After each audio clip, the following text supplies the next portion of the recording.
Good morning मालिक।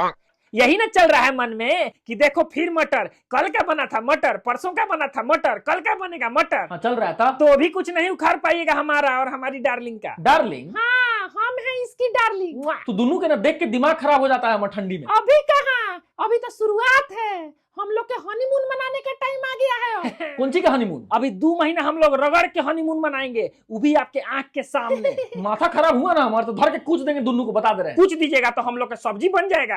आओ का